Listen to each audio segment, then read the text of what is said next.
Hey folks, a few weeks ago, my wife and I attended a small group meeting at our church, our new church. We were studying Proverbs 12.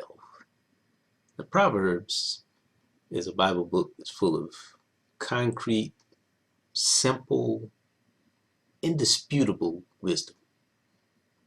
What I like about it is the wisdom is offered in small, bite-sized verses. This makes it a good book to study with a mixed group of older and younger folks, an intra-generational kind of group. Studying Proverbs can lull you to sleep, though. Now, let me explain. It's not that it's boring. It's easy to interpret most Proverbs as describing what a good person does versus what a bad person does, as if we're always comparing two different people. And we, the Christian folk, do the good thing, and the rest of the world, they do those bad things. No. Most Proverbs describe two distinct pathways that we as individuals have the opportunity to choose. Bear the fruit of that choice, the consequences, or a little bit of both.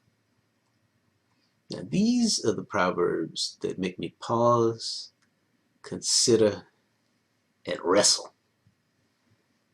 to unpack the additional layers of wisdom and insight that will challenge me to grow. These are the ones that make you say, ugh. They make you quiet, but in a good way. Now, our small group meetings kind of flow like this. We take turns reading each verse. Then after the reading concludes, members interject their thoughts through streams of consciousness. Now, I think I was assigned to read Proverbs 12:23, and I think my wife read Proverbs 12:24.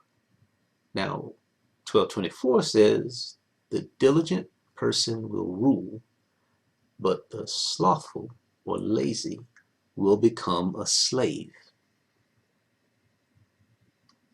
Proverbs 12:23 reads, "The shrewd person conceals knowledge, but foolish people publicize folly or their foolishness." Now, once we read these two verses, I zoned out and I missed the remaining reading and discussion. I'm off on my daydream tangent, jumping down rabbit holes because those two kind of hit me. It's for the best, because any contribution that I would make to our discussion would have to wait and come at a later time. I had some wrestling to do first. There's the first wrestling match with Proverbs 12:24, which again says, "The diligent person will rule, but the slothful or lazy will become a slave." Now, the beauty of Scripture is that you can study the same verse at two different times and get deeper, sometimes totally different understanding, because we're not the same today as we were yesterday.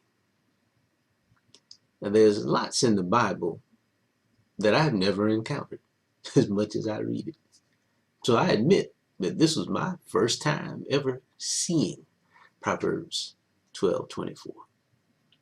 However, I consider myself to be kind of at life's crossroads now, so this was a good time for my introduction. Because when the student is ready, the teacher will teach.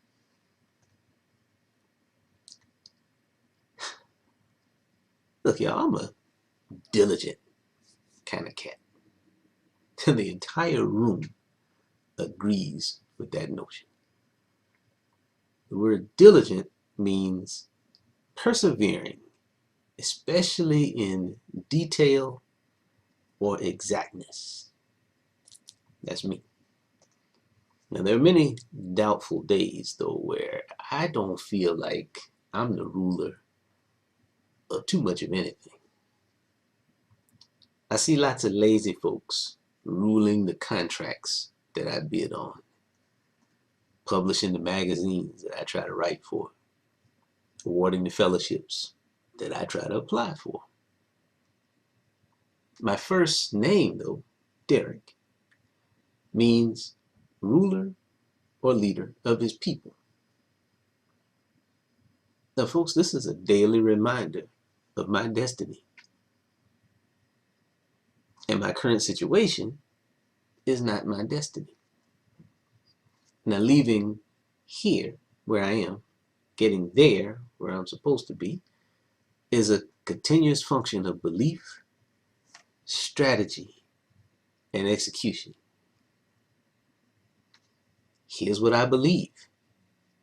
I already rule and reign through my diligence. I rule and reign my essence. That is the core of who I am.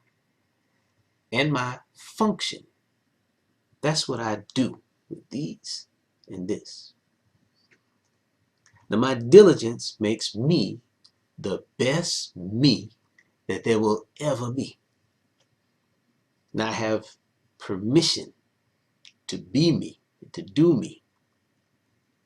And I'm a me with a special set of skills acquired over a long career that have helped me build and chase my dreams. Now, here's the balance, though. I have the permission to be me, but man, it costs to be the boss. Opportunities are often disguised as work. Now, that work is often done at the request of lazy folks who control lots of opportunities. And some of that control is unmerited, let me just say. Unfortunately, we don't live in a meritocracy. And that's a society that empowers the intellectual. That's not what this is.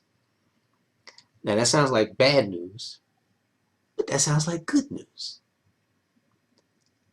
Now, it's bad news if you think with your eyes.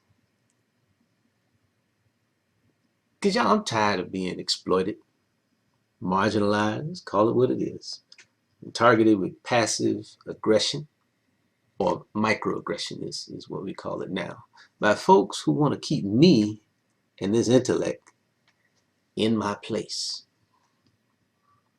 Now, this is good news, though, if you keep your eyes on the prize. Yes, there are people who control resources and opportunities with no real understanding of what they possess. Yes, there are people who view other people as resources under their strict and total control. They view them as their subjects. And yes, they intentionally undermine, control, and marginalize their human resources, their subjects. Guess what? One, two, maybe even a few of these folks will bring you in and provide you an opportunity to do their work, especially if they think you can do it. Now, if you know who you are and you don't view yourself as their employee or subject, rather, you're the consultant. You'll be connected for a brief moment in time to provide a solution and to be handsomely compensated for said solution. Rinse and repeat. You got to remember, though, this arrangement is for a limited time only. Do not become comfortable with corporate welfare. This leads to spiritual warfare. This leads to a perhaps more comfortable but equally heinous form of slavery. One with unspoken invisible mental and financial chains, some of which are self-inflicted. So you gotta believe in who you are, you gotta believe in what you do, and you gotta build strategies that assume full responsibility for inputs like management, marketing, problem solving, finance, and the outputs. Those are products and deliverables. Explain what you can do and what you've done to those who need things done. Do what you do with splendor and excellence. Keep your game tight. Get your money right. And remember that the customer is always right. So young blood, choose your customers carefully. Give the customer what the customer requires, but do not become dependent on their comfort, approval, sponsorship, and permission. Because this kind of dependence begets a laziness that will make you a slave to their desires and your own. Independence and autonomy will make you free to be and do you. Be prepared to pay for that independence, autonomy, and freedom, though. Now, you remember earlier when I mentioned that most proverbs describe two distinct pathways that individuals have the opportunity to choose and bear the fruit, the consequences, or some of both? I hope I've illustrated the diligent, purposeful, difficult pathway that makes me the ruler, and the lazy, ambitious, and comfortable one that can make me the slave.